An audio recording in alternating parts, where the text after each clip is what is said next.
Up against a wall, the chairs, a story about the furniture people.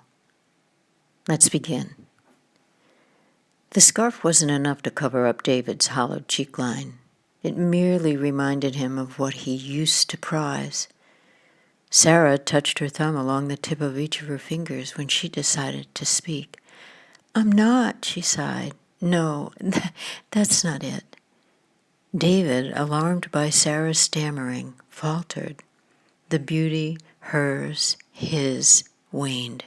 "It's better to be a chair," he said in an attempt to convince her. Sarah grimaced. "Are you kidding me? You're doing it again," she said, accusing him of his blockheadedness. He choked before he answered. I know. You don't like it when I say the obvious. First, it's not obvious, and second, if you knew that, we wouldn't be having this conversation. Sarah sunk her teeth into a piece of dead skin along her thumb and tore it off. David, with his hands in his pockets, moved towards Sarah to deliver more of the same. Say what you will, it's true. It is better to be a chair, like that one, the one we paid big bucks for, or the couch, or the oriental rug, for God's sakes.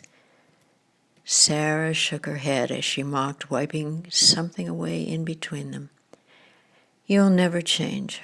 Everyone, David interrupted. Everyone? Really? Everyone?